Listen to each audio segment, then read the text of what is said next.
আচ্ছা, এই বড়সড় কুমড়োটা দেখে প্রথমেই যেই কথাটা মাথায় আসে সেটা হচ্ছে এটা কেটে রান্না করলে বেশ ভালো স্বাদ হবে বোধহয়। এই কথাটা আমার মাও আমাকে বলেছিল যখন মা ভিডিও কলে এই বিশালাকার কুমড়োটাকে দেখেছি। আমরা যেমন ভূত চতুর্দশীর দিন 14 প্রদীপ জ্বালাই, আবার দেয়ালিতে আলো জ্বালাই, আমেরিকাতে এরমই একটা ট্র্যাডিশনাল অনুষ্ঠান হলো হ্যালোইন।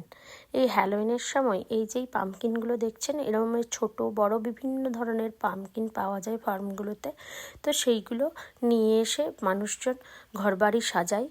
এখানকার ফার্মগুলোতে প্রায় স্প্রিংয়ের সময় থেকেই এই কুমড়োগুলোকে লাগানো হয়, আর এই অটামের সময়টাতে এই কুমড়োগুলো পিক করতে যায় সাধারণ মানুষ। তার কিছু ছবি আমি আগেই আপলোড করেছিলাম, যে পামকিন প্যাচ বলে এই কুমড়োর ক্ষেতগুলোকে। তো এই পামকিন প্যাচে গিয়ে আমরা এনেছিলাম প্রায় 4-5টা পামকিন। তার মধ্যে সবথেকে বড়টাকে আজকে ভাবলাম একটু পামকিন কার্ভিং করব। এতদিন আমেরিকাতে আছি বটে, কিন্তু কোনোদিন পামকিন কার্ভিং করিনি।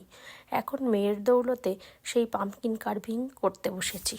এখানকার বিভিন্ন সুপার মার্কেটগুলোতেও এই রকম পামকিন কিনতে পাওয়া যায়। আবার এই পামকিনকে কার্ভ করার জন্য এই যে এরম একটা কিট আমরা নিয়ে এসেছিলাম। এই কিটের মধ্যে এই যে ডিজাইন কতগুলো ছিল। তো আমরা প্রথমেই ওই কুমড়োটার তলার দিকটাকে কেটে পরিষ্কার করে নিয়ে তার ভেতর থেকে সমস্ত বীজ টিজ বের করে নিয়ে এবার ওর উপরে ওই যে ডিজাইনটা ছিল, আমরা একটা প্যাঁচার আকারে একটা ডিজাইন করব ভাবছি। তো ওই ডিজাইনটা চিপকে দিলাম সেলো টেপ দিয়ে। এইবার ওইটাতে এই যে এখন চলছে যে ওইটাকে ট্রেস করার, ডিজাইনটাকে ট্রেস করার চেষ্টা। এই ট্রেসিংয়ের পরে এই যে এরম এলো। আগে কোনো দিন এইভাবে পামকিন কার্ভিং করিনি, এইবারই ফার্স্ট, তাই একটু ভয়েই ছিলাম যে আদেও ঠিকঠাক হবে তো। এই যে ট্রেসিংয়ের পরে ওই পুরো পামকিনটাকে কেটে নিলাম ওই যে যে টুলসগুলো ছিল ওই টুলসগুলো দিয়ে। তো এই হলো আমাদের আউল। এটা লাইট ওর ভেতরে একটা দিয়ে দিয়েছি। আর তারপরে এটা অন্ধকারের সময়ে এই যে এই লুকটা এসেছে আমাদের জ্যাক ও ল্যান্টার্নের।